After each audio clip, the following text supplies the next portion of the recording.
Supposed Bible contradiction. At what time was Jesus crucified?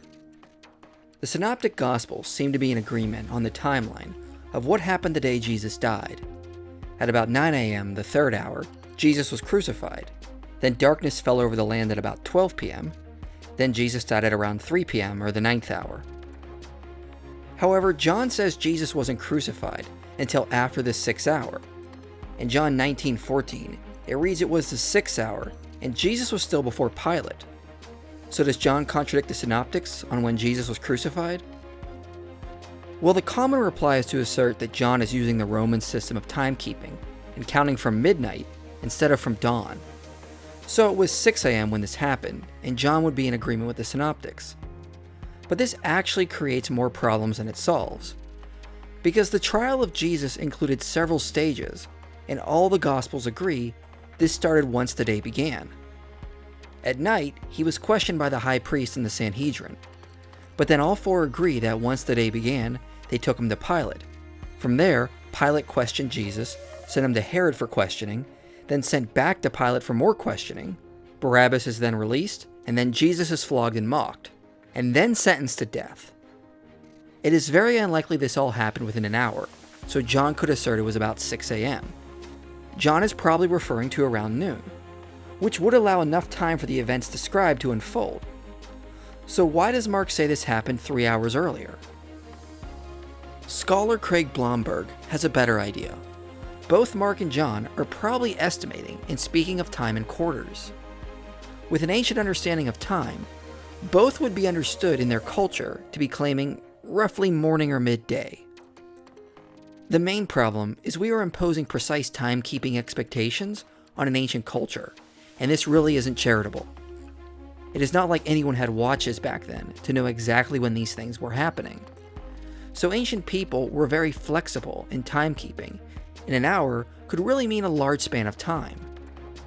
For example, James Ermatinger says, "Modern time is often characterized by both a unit of length and a point in time. An hour is composed of 60 minutes, or a day is 24 hours. These are lengths in time. Saying that it is 3:30 is a point in time. The ancients did not use either term precisely. Rather, they saw time as duration, a short time, or a long time, or no time."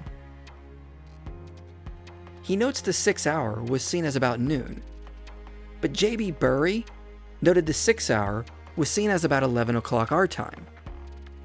The point being made is the ancient cultures really didn't care about precise timing, and referred to units like the 3rd or 6th hour to really mean any time around that time of the day. Days were divided into 12 hours, and people generally rounded to the 3rd, 6th, 9th, or 12th hour.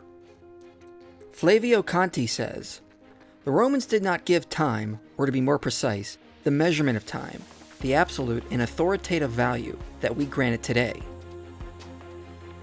In the Gospels and Acts, with a few exceptions, the hours that are most referred to note the time are the 3rd, 6th, and 9th hour.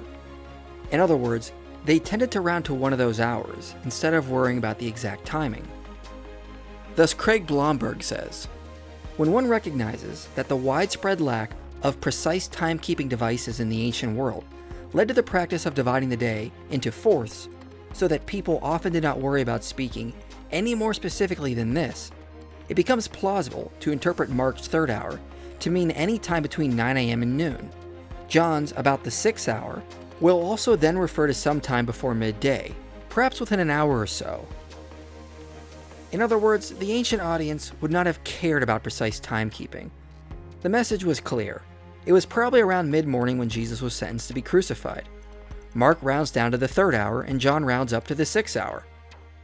E. Randolph Richards and Brandon J. O'Brien note timekeeping outside of Western cultures is never precise and is always general estimates.